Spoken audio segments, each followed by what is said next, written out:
Bem-vindo você ao nosso canal Latitude 10. Eu sou o Luciano, sou professor de Geografia. Hoje nós vamos trabalhar com vocês aqui um pouco mais sobre urbanização, agora os problemas ambientais relacionados ao processo de urbanização.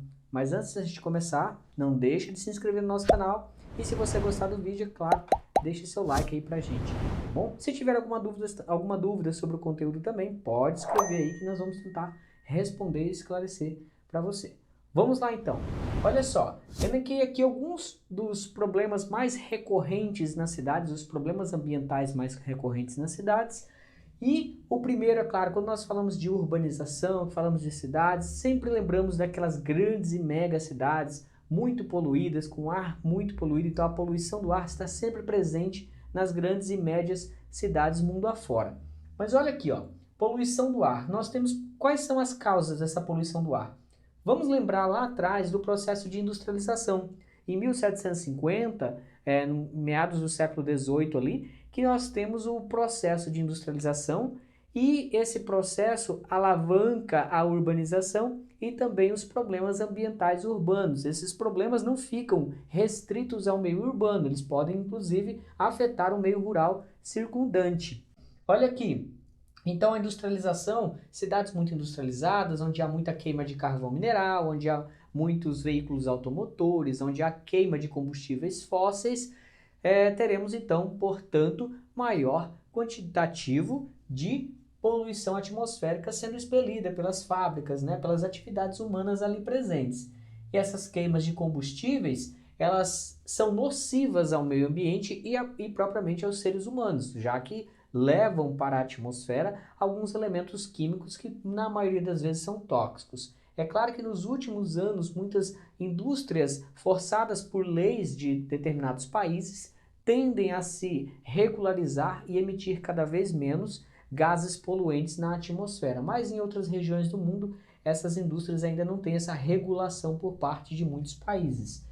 Olha só, queima do lixo, isso mesmo, a queima de resíduos sólidos é um problema muito sério em muitas cidades mundo afora. Cidades que não conseguem destinar adequadamente os seus resíduos sólidos, popularmente conhecido como lixo, acabam queimando. Esses materiais, ao serem queimados, ao sofrer a combustão, elevam para a atmosfera partículas de componentes muito tóxicos ao meio ambiente. E é claro, as consequências, olha só, quais consequências nós vamos ter de tudo isso? Fenômenos que ocorrem nas cidades, como a inversão térmica, chuva ácida e as doenças respiratórias, que é uma consequência desses outros fenômenos. Vou explicar aqui, olha só. O que é inversão térmica? Vamos aqui, ó.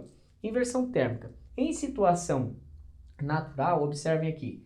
Em situação natural, nós temos a seguinte situação do ar atmosférico, em qualquer parte continental do mundo afora. O ar frio, por ser mais denso, ele tende a descer. E o ar quente, por ser menos denso, ele tende a subir. E por essa razão, há uma troca natural do ar frio para o ar quente e do ar quente para o ar frio em situações naturais, situações tranquilas. Isso ocorre nas cidades, em qualquer outra parte do mundo afora. É essa a situação que nós temos. A atmosfera tem diferenças de temperatura. Por essa razão, há uma troca de calor. As superfícies aquecem primeiro, pela radiação solar, e logo depois essa superfície aquecida, esse ar aquecido, sobe, ele vai emergindo até que aquele ar que era frio, que estava lá nas altas altitudes, vem descendo e fazendo esse ciclo que é natural. O que acontece no fenômeno da inversão térmica? Vamos observar aqui, olha só. Na inversão térmica, o que vai acontecer? O ar frio, ele não vai conseguir subir quando ele desce, naquele momento que ele tem a descida. Então ele vai ficar aqui, na superfície. Ficando na superfície, ele vai reter partículas e gases da industrialização, da queima de combustíveis, das atividades humanas, e vai manter ali uma poluição próxima da superfície nessas cidades. Então fica uma camada de ar frio, uma camada de ar quente e outra camada de ar mais frio acima. Esse fenômeno ele é natural, ele não é um fenômeno causado pelo ser humano. O problema é que nós intensificamos esse fenômeno com as cidades muito urbanizadas, muito grandes, as megacidades, por exemplo, as cidades que tem aí um quantitativo muito grande de atividades industriais, de pessoas, de circulação, de transporte, né, queima de combustíveis, e essas cidades vão então ter maiores prejuízos com este fenômeno. O que esse fenômeno vai trazer para a gente? Olha só, infelizmente as doenças respiratórias. As doenças respiratórias, elas estão diretamente associadas ao fenômeno da inversão térmica em cidades com elevado grau de poluição atmosférica. Então é um fenômeno natural, ele é intensificado e ele acaba tendo maior prejuízo por causa das atividades humanas. E a chuva ácida? A chuva ácida é aquela chuva proveniente das partículas que estão em suspensão na atmosfera, dos gases que estão ali em contato com a água. Ao passar pelas nuvens e pela água, essas partículas são agregadas e descem, né, descem em forma de chuva mais ácida. Vamos lembrar o seguinte, toda chuva naturalmente é ácida, mas nem toda chuva ácida é prejudicial aos seres humanos, aos seres vivos e como um todo aos ecossistemas.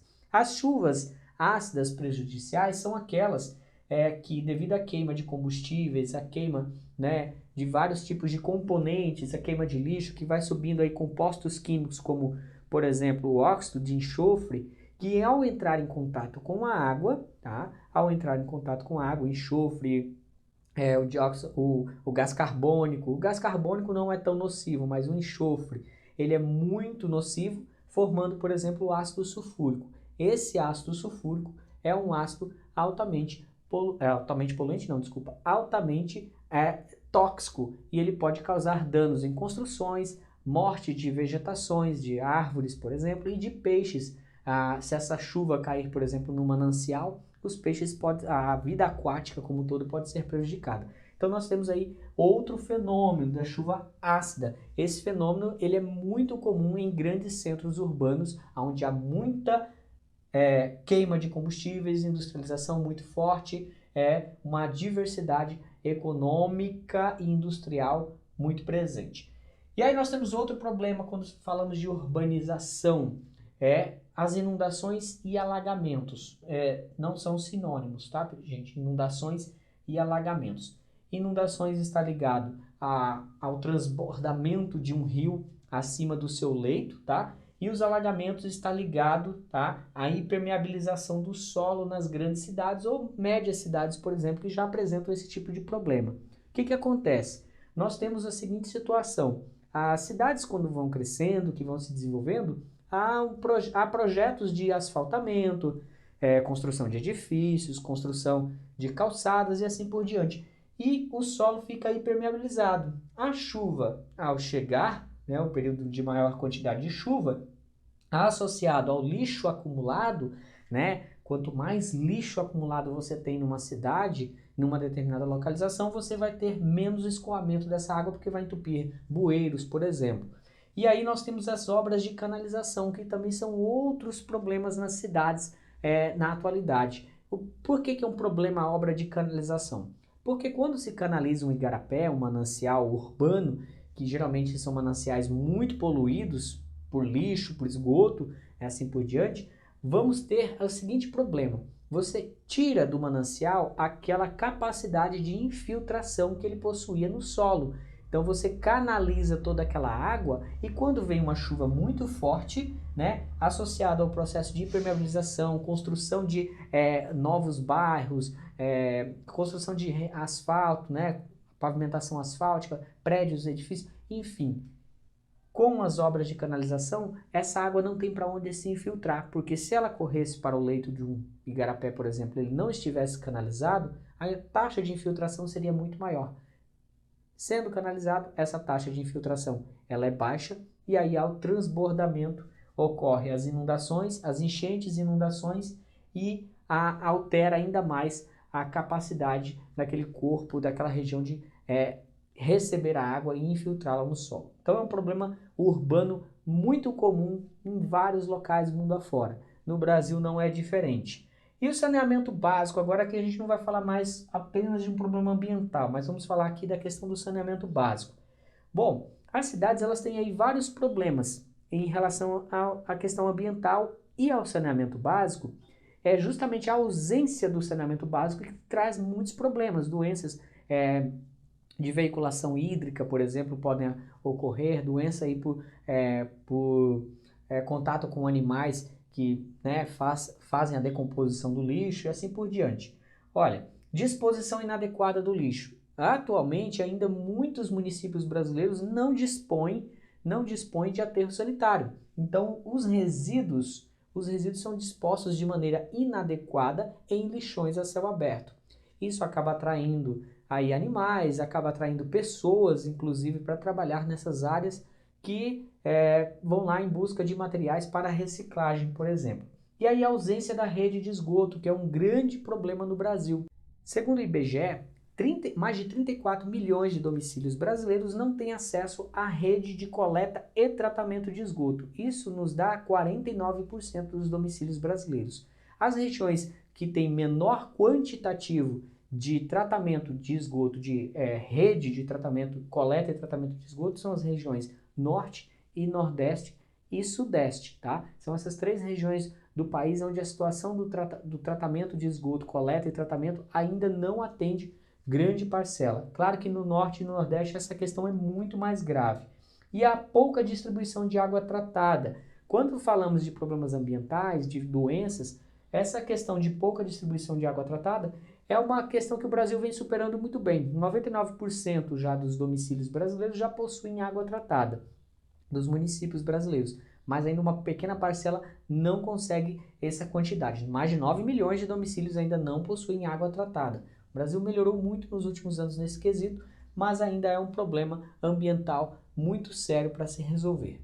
Sobre a água tratada ainda, temos um outro dado importante. 40% de toda a água tratada no Brasil é desperdiçada antes de chegar à população. Por quê?